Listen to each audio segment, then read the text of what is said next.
Welcome to the Everyday Ministry Podcast, where ministers get together to discuss everyday ministry.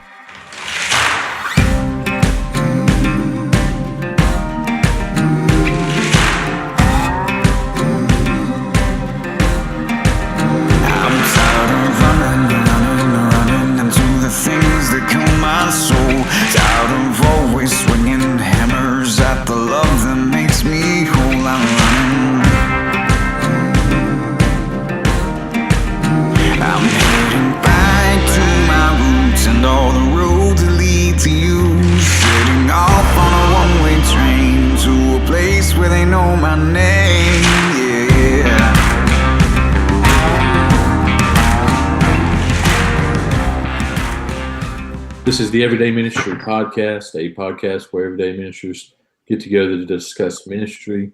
This is James, and I'm sitting here with Daniel and Ben. Daniel, man, how's everything been? Man, things have been good and crazy.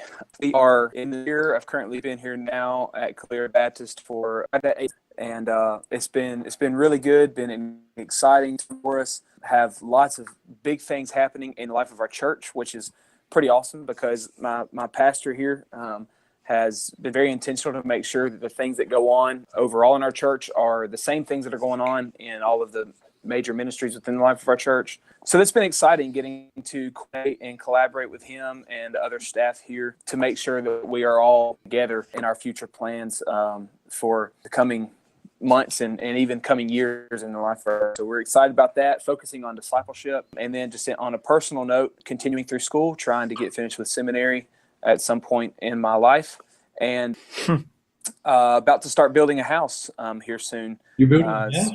Yeah, man. I didn't know that. It's mine and Allie's home. We've bounced around different places that we've rented, and we're finally in a position to be able to build in kind of quote unquote roots, whatever that might mean in the life of ministry. You never know, but we're going to try it anyways. So yeah, we're excited getting to venture into some new things that we haven't done yet as a married couple. So we're excited about that. That's awesome, man. I'm glad to be able to have you back on the podcast since last year was so busy. And I know Corey's New Year's resolution was to be on more episodes. So maybe, well, Corey actually couldn't be on here today, but it's going to be his loss as we're going to have a good conversation with Ben. Ben, we're not even out of January, and he's already breaking his resolution. He's already backing out of stuff. Hey, they say after 2 weeks, most people fail. So, and it's only the 15th today, so that's about right. Ben, go ahead and introduce yourself.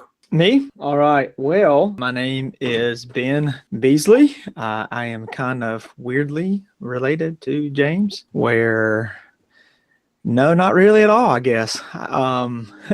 James's stepfather is my father-in-law. Is that correct? No, not stepfather. My stepfather-in-law. Your stepfather-in-law is actually my father-in-law.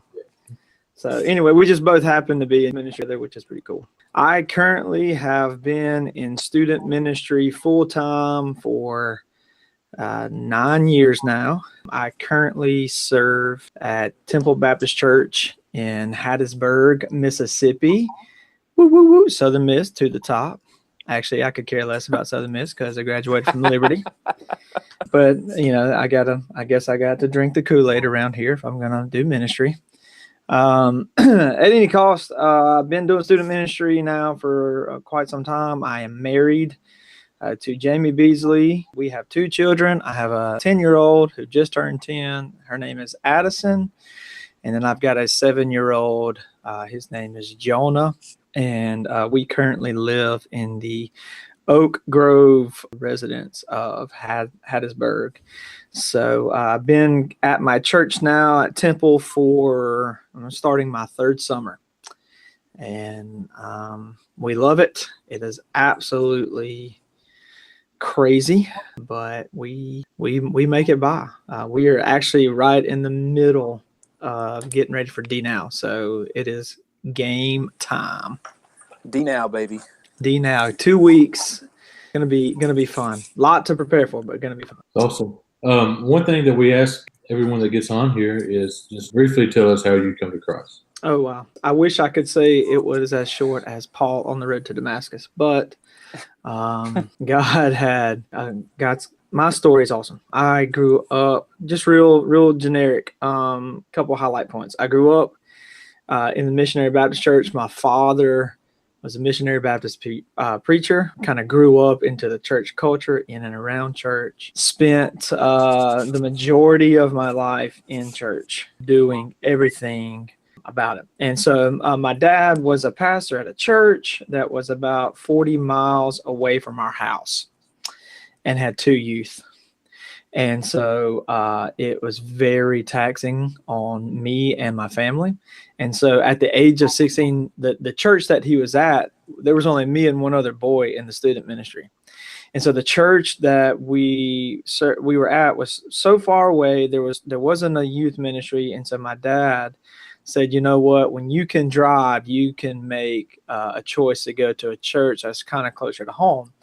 And I made that church, Salem Heights, which was in Laurel, Mississippi. That's where I'm originally from. So that really, I believe, is when God began to woo me, I guess. I entered into the student ministry there. The student pastor was probably one of the most incredible godly guys I'd ever met. And he was a 40-year-old who wasn't married, so he was doing student ministry right. And he was, he was a disciple maker. And so automatically he and I connected, and he just started pouring into me. And slowly, as I went through his student ministry, and the church that I was involved in was a very, very godly church, I began to realize that who I said I wasn't who I really was. And so just a little background about me. I played sports all throughout high school and even in college. And so the school that I went to was in the city of Laurel, but the church I went to was in the county.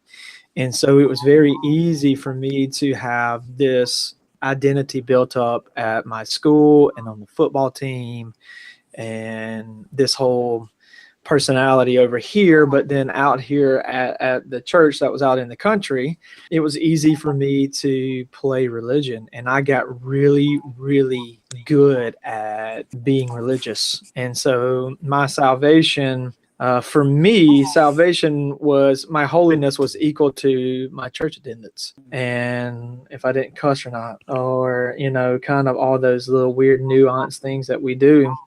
And it wasn't until the age of 18 that, I was living this kind of hypocritical life. I was saying one thing and doing another, and just was, just kind of really just being a hypocrite, really. And it was a Bailey Smith revival. Bailey Smith came and did a revival at our church and preached a message, his famous wheat and tares message.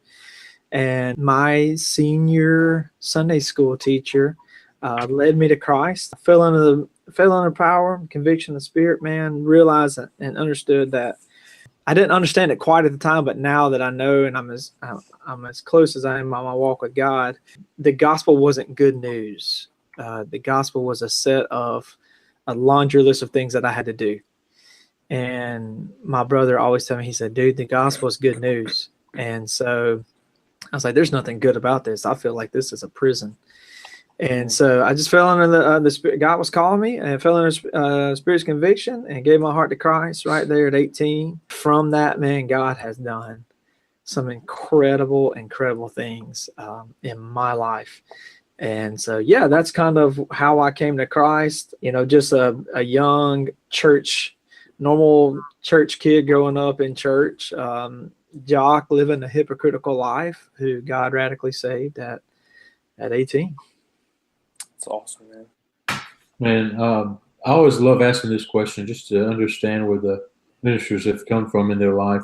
So tell us how you ended up at the church you're at now. Oh, wow. So first of all, it took me 10 months to get hired at this church.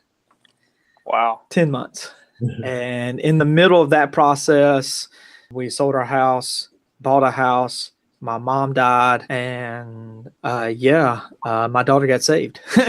So it was a crazy emotional process. But so my history in ministry is I graduated college, finished in Lynchburg, Virginia at Liberty. We got pregnant. We moved back home, back in with my mother-in-law, which was fun-ish. From there, that's a long story in and of itself, but God called me to a little church in Ellisville, Mississippi. First youth event I ever had in my professional ministry career. I had 2 kids show up to it. And now at this church, we run over 200, 250. So God, I mean, this has been a crazy journey. I went from Ellisville and I served at a church in Jackson for 5 years. And I have been currently here now going on 3 years. And so how I ended up here at my previous church, Jamie and myself got to a point to where we felt that God was doing something. Like, we weren't willing at that point to move. We were extremely comfortable. We loved the house. We loved the neighborhood. We loved the schools. She loved her job. We loved the church people, but the church really was struggling on some things. The children's ministry was non-existent, and we're in a church of 200 people. I mean, we had a lot of ups and downs. And so after a mission trip, we decided to just pray that our hearts would be open to doing whatever God wanted us to do. If that meant we needed to leave the church, we would. If that meant that we needed to stay there and just kind of buckle down and do some things differently, we would. And 2 weeks later, I got a phone call, a text out of the blue from a buddy of mine I used to work with who was at Sherwin-Williams. And he moved down here to Hattiesburg, and he said, guess who just had a youth pastor position open up?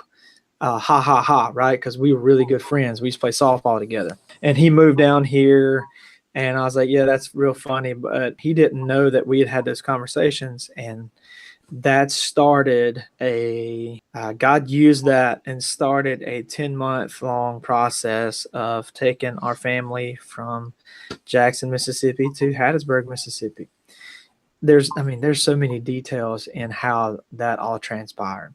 Like, God was in every single detail, from the initial phase of preparing our heart to get ready to leave, to selling our house, to providing us with Jamie with a job down here, to in the middle of that, my mom died. My dad lived in Laurel. Hattiesburg is 30 minutes away from Laurel. So at that moment, I was like, okay, God, I know what you're doing. You're getting ready to move us.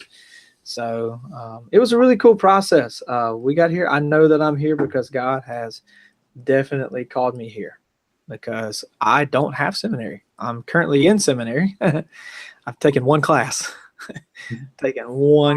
So, yeah.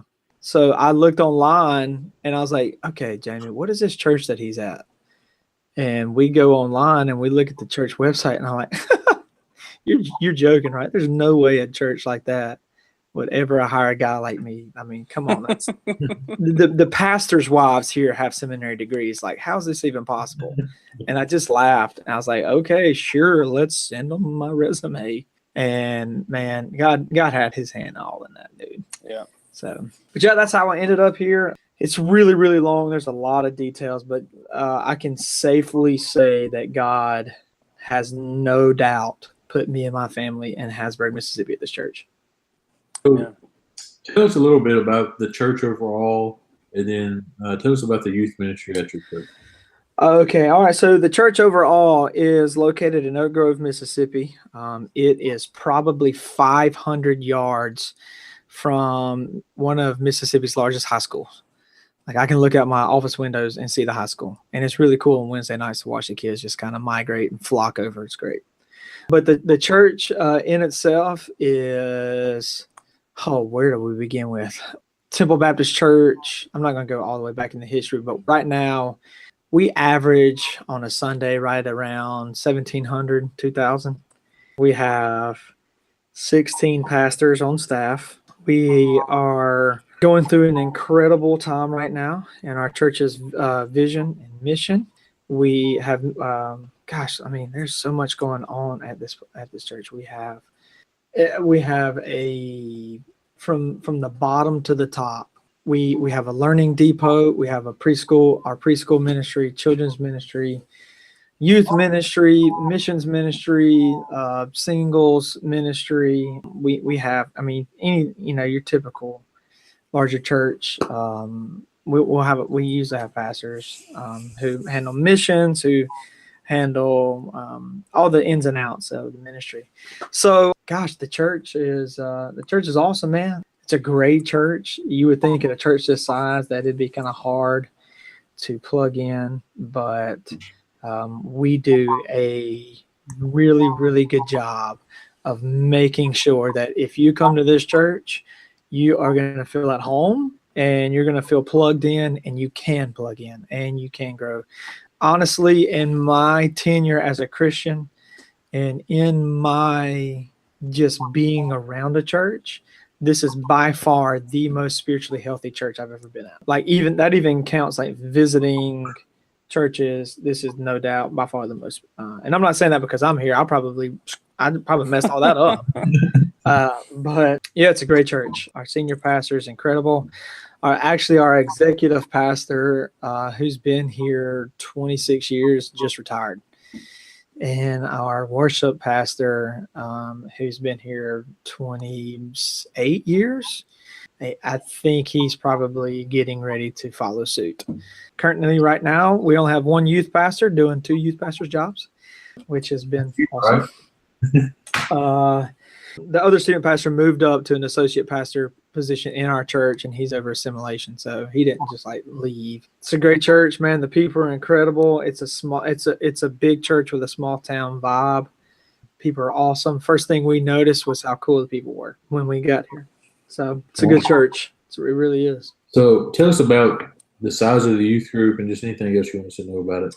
Right now, Wednesday nights, we bounce around between, depending on the time of the year and the month, we can kick around 250.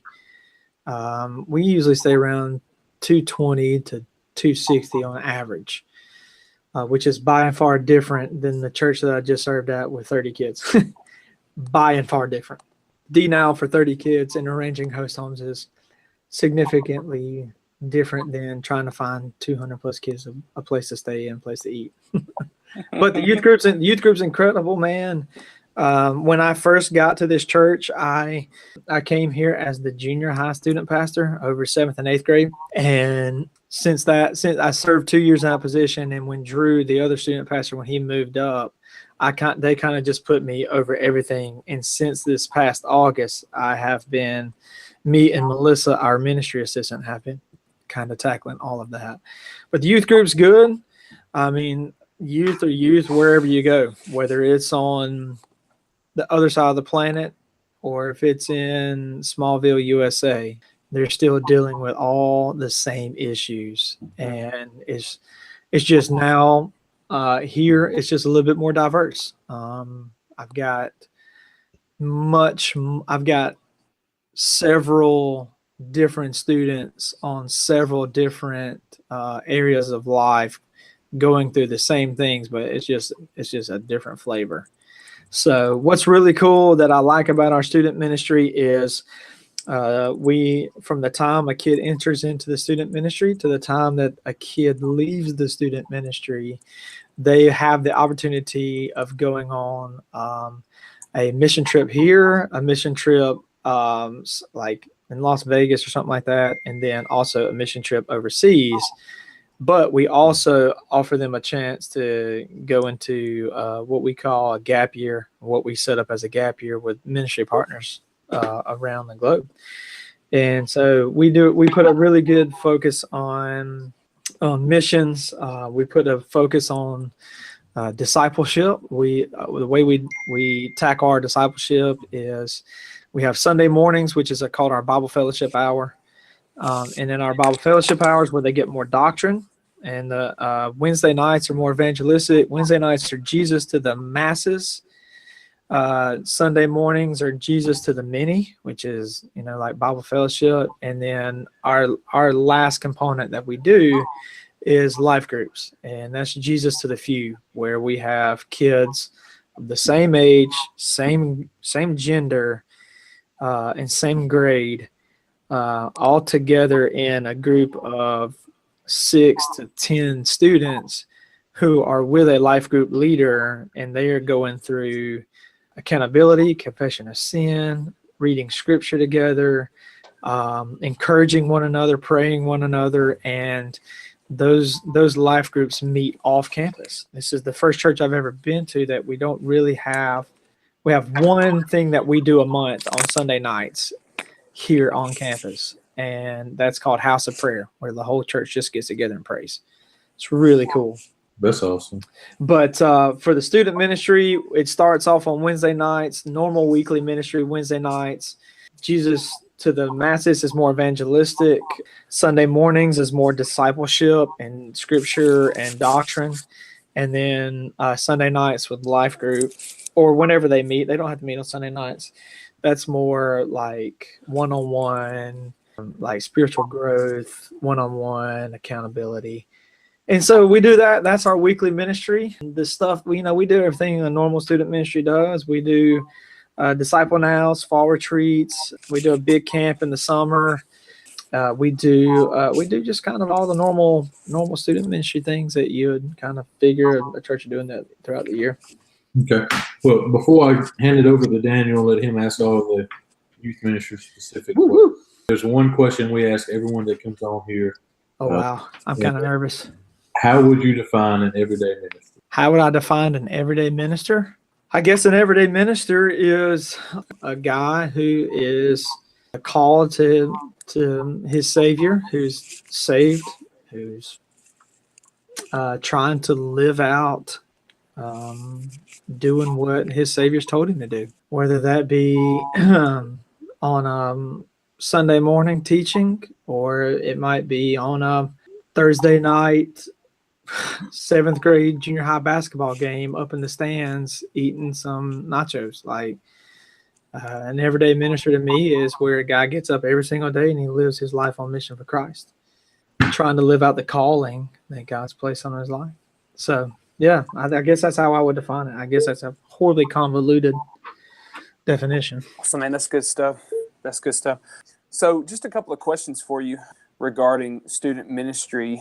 First one I would like to ask you is just what do you find, and I'm excited to hear because I haven't ever had a position where I've been over this the size group that you have. Mm-hmm. So I'm interested to see how you respond to this question. But what do you find to be like maybe the top 2 biggest difficulties that you face in student ministry?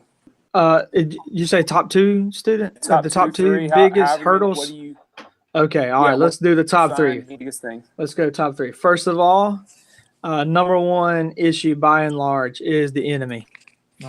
Hands down. He's a turkey, and he's coming after our kids.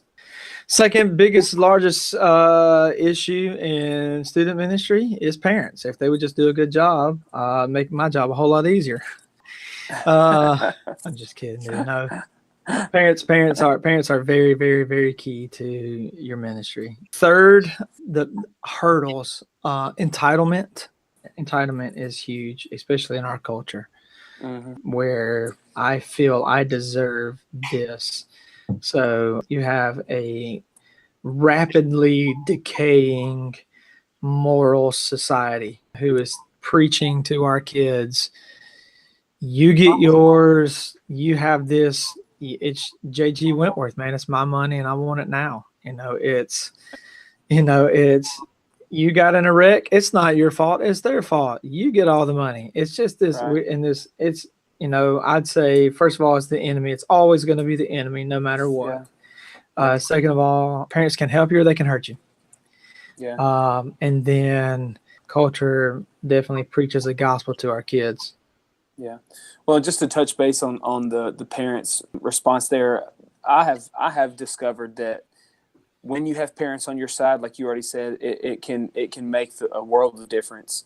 And when you have parents against you, it can be the greatest struggle. It can be a thorn in the flesh for sure.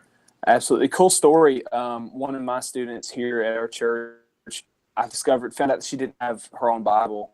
Apparently someone in her family took it from her or something like that. And so my wife and I had decided we wanted to take her out to lunch one day and then go and take her to get a new Bible. And so we were trying to arrange that. We were texting back and forth, and apparently her parents saw our text conversation, and they did not realize that her Bible had been taken. The day that they saw her conversation, they took her out and surprised her by letting her pick out a new Bible. Sweet. And I was so excited about that because I would much rather your parents be the ones doing things like that for you than me. Yeah, for sure. So I was so excited. She was so excited to get to share that with me. So I've parents can make or break it. learned over the course of doing student ministry that student ministry is not just a student ministry, is also for the parent too. Absolutely. If not more so. So, Yeah. I think that's those are huge. Those are some things that I find myself always battling. Like the enemy is always going to be after our kids to offer the newest, brightest, shiniest object to distract them. Absolutely. And then parents, it's not their fault. It's not like they're just out. I'm fixing to be a parent of a teenager in 3 years. I'm pretty sure I'm not going to know what to do. I'm pretty sure I don't know what to do now. But there's just there's a struggle there that you always try to fight for my parents. What's really cool that we get to do in our student ministry is we try to disciple the parent too.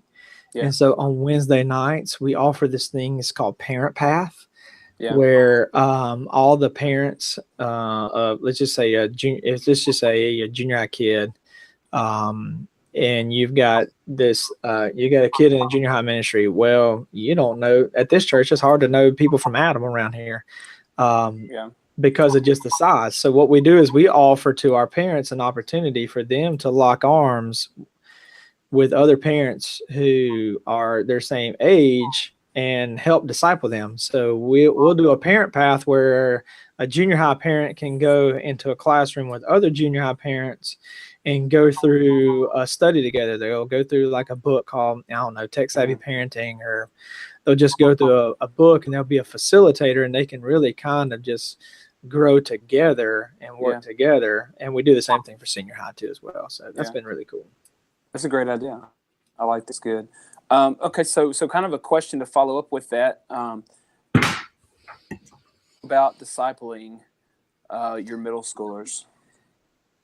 Okay. Because that's something I asked that because that's something that I'm kind of dealing with right now too. Yeah. Learning better absolutely. how to be more with the middle schoolers. Yeah. So one of my because this is youth ministry, I love my previous church that I was at. We it just speaks into how hard it is sometimes. We rolled our sixth graders were included into our student ministry, and so when we had promotion Wednesday, I had this sixth grade boy.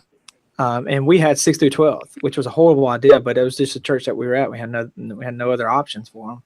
So the sixth grader started, and so it was the very first Wednesday night when they rolled up. This 6th grade boy, he brought his Transformers to play with in the youth room, and my 17 and 18-year-old boys, it was all that I could do to keep them off of him. So I understand the struggle when it comes to trying to disciple those students. But the way that we do discipleship with our students, by and large, is we do that model. We offer, as far as discipleship is concerned, our primary avenues are Wednesday night, they're going to get more evangelism. Wednesday night, they're going to get more just kind of topical things, which we do some doctrine. But Sunday mornings, they go into a classroom where we have 7th grade boys, 7th grade girls, 8th grade boys, 8th grade girls. And the way that we have our Sunday school, we call it Bible fellowship, not Sunday school.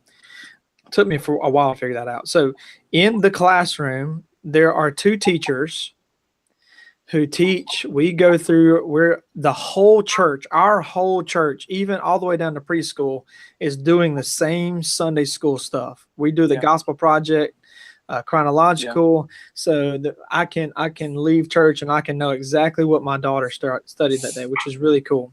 So they go through they teach the gospel, they go through, just that series. And so in that hour is when they're getting kind of their discipleship there.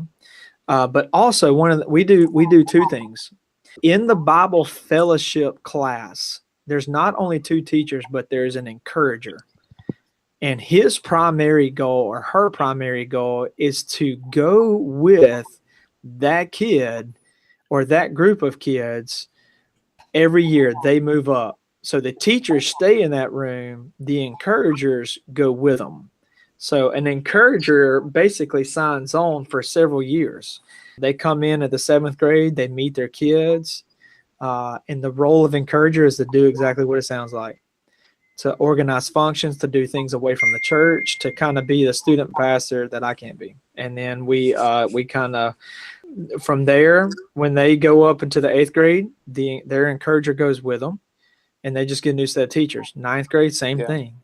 And they will go all the way through the 12th with their encourager. And what's really cool is to see how they are bonded with that encourager throughout that process. And then they roll out, and that encourager rolls back down to the 7th grade. So that role is real crucial, because they are constantly, like, we like the way that I do it, the way that, especially at this level, is your leadership. Like, you've got to train your leaders and work with your leaders on what to do and how to do it, and help them be the minister that you can't be for every kid. Now, there are kids in the student ministry that I'm just closer with, just because that's the way God wired us. And so, like, I can't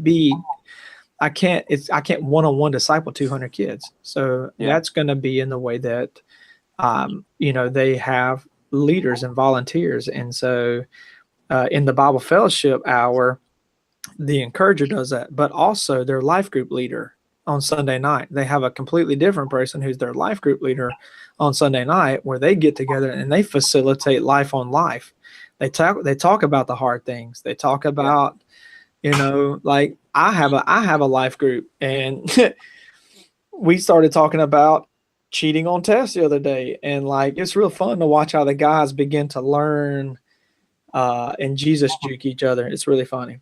So discipleship begins broadly on Wednesday nights. It gets a little bit more focused on Sunday mornings, and then it gets hyper focused through life groups.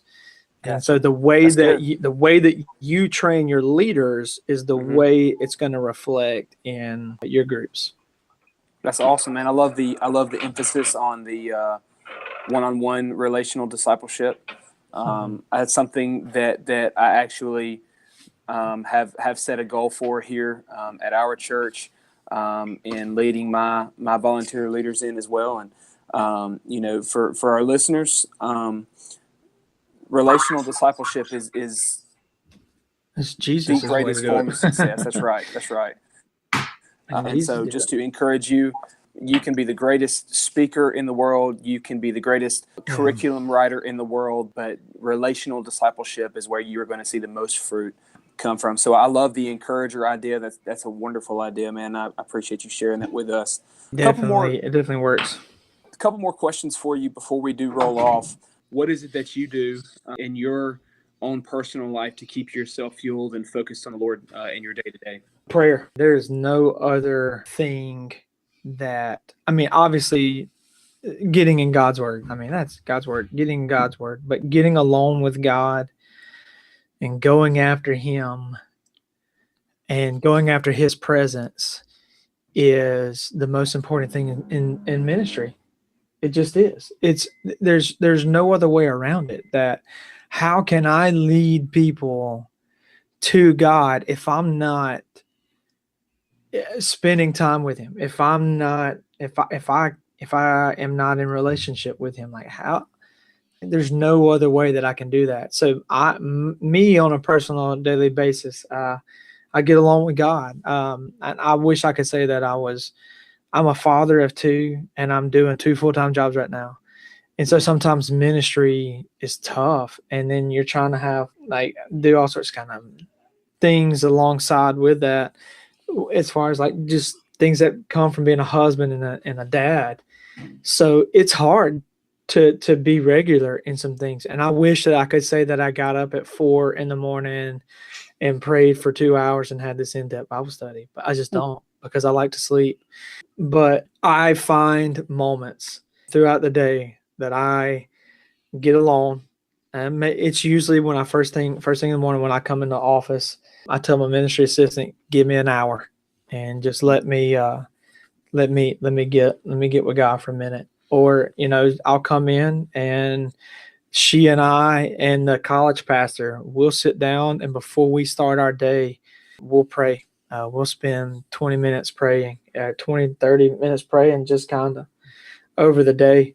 But I have just found that throughout the day, like the scripture is very clear, like never cease praying. And so every moment, every chance I get, if I get a little downtime, I'm trying to get with God. But the good times are whenever, God wakes you up early in the morning and you can't go back to sleep, and it's for a reason. So you just get along with him. And so for me, it's getting long. I wish that I could, I do read, but I don't read as often as I should. I read a lot for this past seminary class. And it was good. It's just, it's challenging. It's challenging to find time to carve out just because you got all this going on. So just being intentional and getting along with God. Good deal. Well, final question, and this is something that all three of us are going to get to do is on our podcast, we do a plug of the week. First, I can give you a minute to be thinking about what you would like to plug, but it can be anything. It can be a book, I got something. I got it. Artist. If you got it, man, you take it. I already know it. Okay, so doing student ministry as long as I've done student ministry, I know that at this church, I'm extremely blessed. Not all youth pastors can have a ministry assistant. I have a ministry assistant. Not all student pastors have a media team that you can go and say, hey, I need a graphic. Not all pastors, usually at a church, I've had to wear that cap where I've had to be the janitor. I've had to clean up all the junk in the youth room. I've had to plan out the series. I've had to be where you doing all the paperwork, and man, that can get tiring. So I've got one plug that will help you guys out as far as if you're going to make graphics for your series. There's this website. It's called unsplash.com. Unsplash.com. And you can go on there and they give out free pictures. Now maybe you've heard of that, or maybe you haven't heard of that. I use that a lot for that. I'm reading a book right now called Alone with God by John MacArthur. It's a really good book, just talking about prayer. Other plugs. That's the ones that are fresh on the top of my mind. I've used that a lot recently. That's good. Yeah, Unsplash is a great one, man. I've used that a bit. Great resources, great, awesome, high quality pictures, photos. Some things of that nature. That's good stuff. Well, the plug that I would like to give is called Student Ministry That Matters by Ben Trueblood.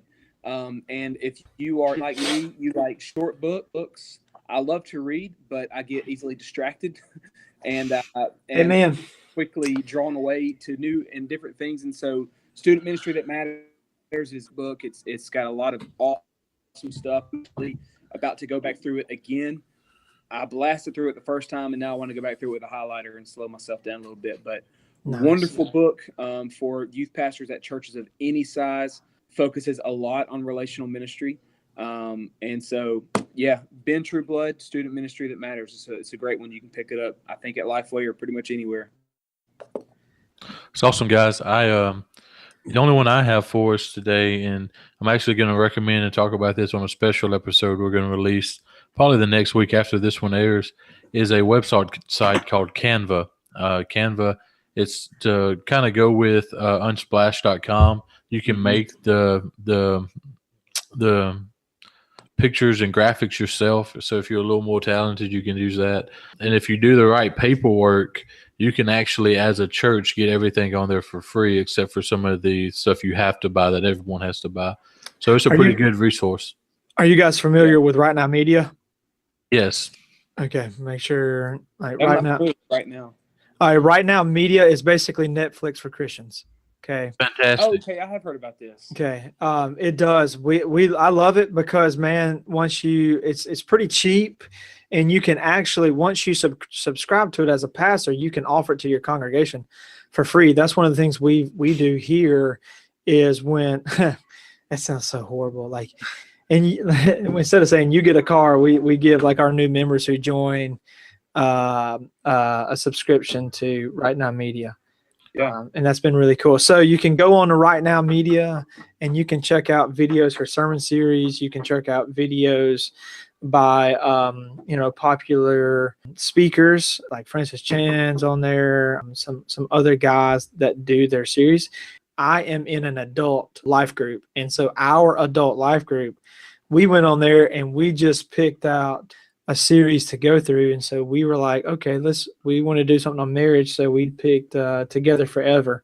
And so every time we met, we watched a lesson and just kind of talked about it. I just got through a few months ago going through that with my congregation. Did So the video and everything. It's really good. Cool. So check out Right Now Media. If you're not familiar with it, Right Now Media is definitely an incredible tool, resource. Especially if you have young children as well, because pretty much any VeggieTale, any kids shows are on there. So it's really good. No doubt. Well, Ben, before we get off here, anything you want to add or say?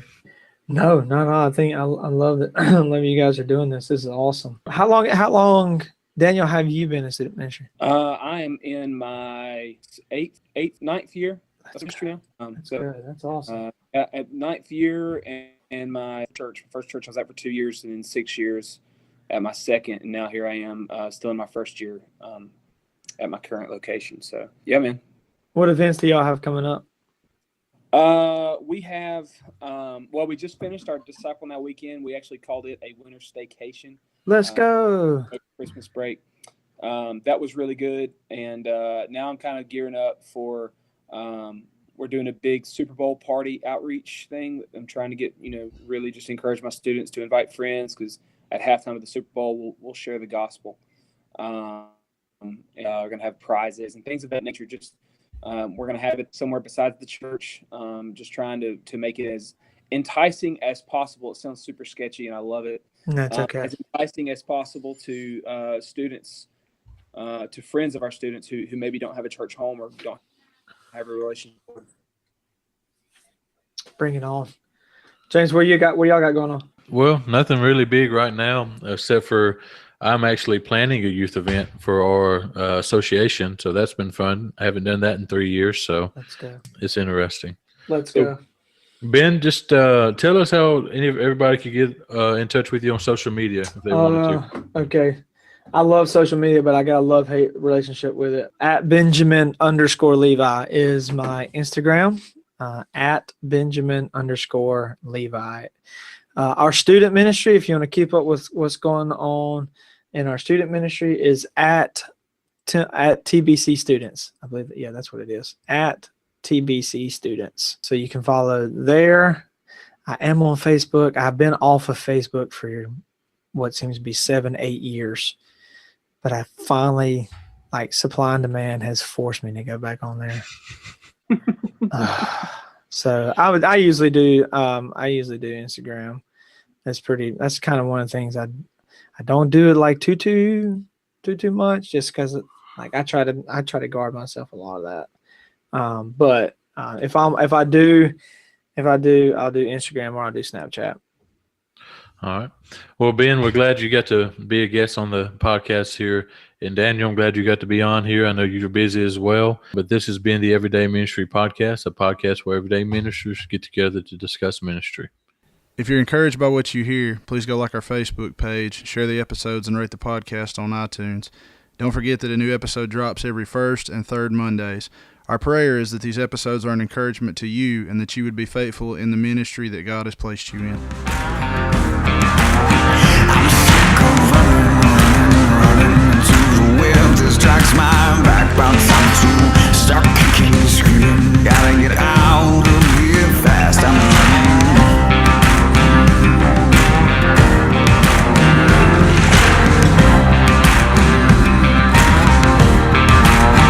I'm heading back to my roots and all the roads that lead to you. Setting off on a one-way train to a place where they know my name. Heading back to my roots and all the roads that lead to you. Setting off on a one-way train.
place where they know my heading back to my roots and all the way